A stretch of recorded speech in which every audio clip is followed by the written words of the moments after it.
The 14th Continental Regiment, also known as the Marblehead Regiment and Glover's Regiment, was raised as a Massachusetts militia regiment in 1775, and taken into the Continental Army establishment during the summer of 1775. When the Continental Army was re-established for 1776, the regiment was redesignated the 14th Continental. Composed of seafaring men from the area around Marblehead, Massachusetts. It would man the boats during the New York and New Jersey campaign of 1776 and the crossing of the Delaware River before and after the Battle of Trenton. The men of the regiment were only enlisted for 1.5 years, and the regiment was disbanded on December 31, 1776, in eastern Pennsylvania. Background: the Marblehead, Massachusetts, unit was originally formed in January 1775 after a town meeting voted to reorganize the militia, stripping the existing Tory commanders of their military powers and assigning Jeremiah Lee as the regimental commander. John Glover was elected second lieutenant colonel. The regiment armed itself in part using captured weapons and powder seized during a nighttime raid of the HMS Lively led by Samuel Trevett in early February. On February 26, 1775, members of the Marblehead militia confronted 240 British troops under the command of Colonel Alexander Leslie after a standoff at the North Bridge in Salem, Massachusetts. Leslie landed his troops in Marblehead, under orders of General Thomas Gage to proceed to Salem and confiscate artillery that was hidden there.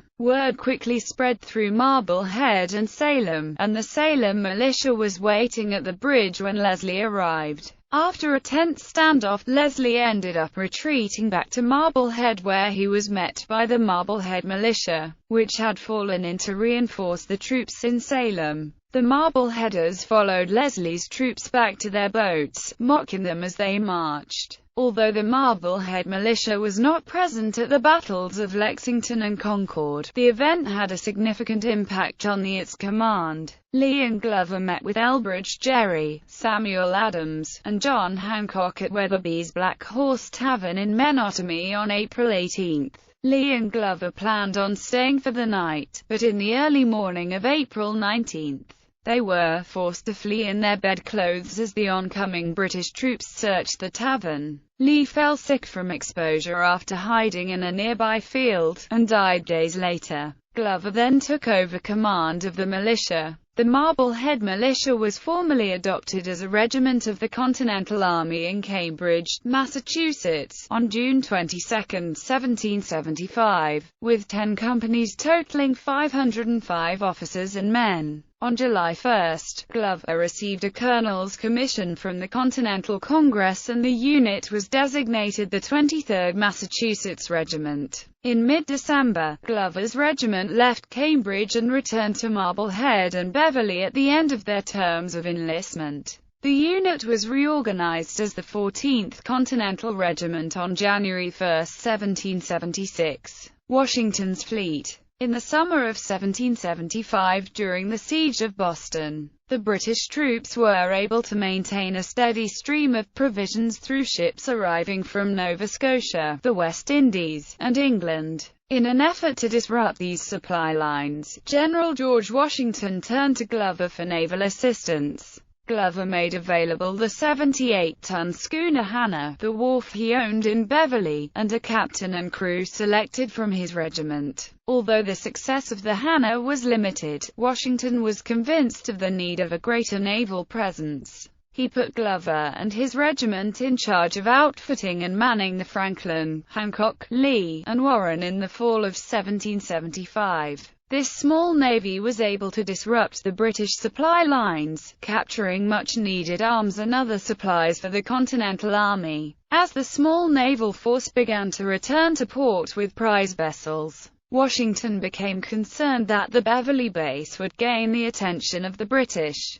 In December 1775, Washington dispatched the Marblehead Regiment from Cambridge to fortify and defend Beverly. By mid-1776, Beverly Harbor was protected by 5 separate forts, with the 14th Continental responsible for much of the task of defending them. Combat. Battle of Long Island. On July 11, 1776, Glover was ordered to rejoin the main army in New York. The unit arrived in Manhattan on August 3, but was not ordered onto Long Island until August 28. After the Battle of Long Island, the unit took a position on the Brooklyn defense perimeter between Fort Putnam and Wallabout Bay, where they immediately faced intense skirmishing into the night. On the following day, Washington made the decision to evacuate his troops, and that evening, under stormy conditions, ordered Glover and the 14th Continental to ferry the entire army across the mile-wide East River. On the morning on the August 30, under cover of fog, Glover and his men completed the task of moving the troops, horses, artillery and supplies across to Manhattan without the loss of a single life and without detection by the enemy. Kip's Bay. In early September 1776, Washington intended to use Glover's men in another amphibious operation to remove the sick, wounded and additional military supplies from Manhattan. A call went out to the New York legislature to send 4 Albany sloops for the purpose, but these never arrived. Whether or not the 14th Continental ultimately participated in the removal of the casualties is disputed. On September 4, Washington put Glover in charge of a brigade that included the 14th Continental in a division commanded by General Israel Putnam. On September 14, Glover's brigade marched to Harlem to rejoin the main army. On September 15, the British landed on Manhattan at Kip's Bay, which led to a panic-stricken retreat by the American troops defending the shore, including 2 brigades sent to reinforce them. Despite Washington's best efforts to stop the retreat, they fled towards Kingsbridge until they met 6 brigades including Glover's that had been marched down from Harlem. Glover brought the troops into a line on a hill to meet the British, but Washington later ordered the troops to fall back. Pell's Point and White Plains. On October 14, 1776. Washington ordered the 14th and 3 other Massachusetts regiments under Glover to Pell's Point to guard against a potential enemy landing.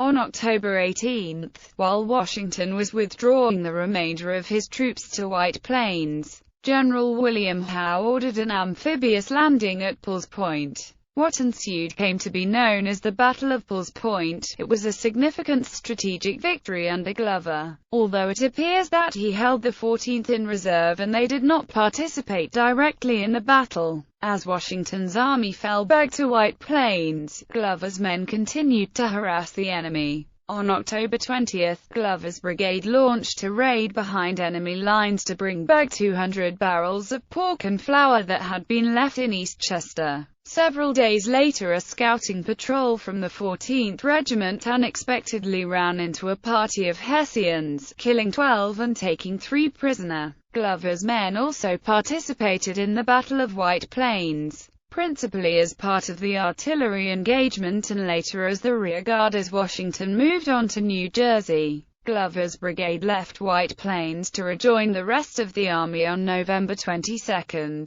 Battle of Trenton. As the end of 1776 approached, Washington faced a desperate situation. Morale was low, and the enlistments for many of his regiments, including the 14th, were set to expire at the end of the year. Washington decided to get one more battle in before these troops left the service. Howe had pursued Washington through New Jersey, but as Washington crossed the Delaware River into Pennsylvania, his troops had collected all the boats they could find, effectively preventing Howe's further advance. Howe halted his campaign for the winter, moving most of his army back to New York, but leaving a chain of garrisons behind to hold New Jersey. Washington devised a plan to attack the garrison at Trenton, and selected Glover and the 14th Regiment to ferry his troops across the Delaware. The 14th were provided a number of Durham boats for the task, averaging 60 feet in length with an 8 feet beam, each capable of holding an entire regiment.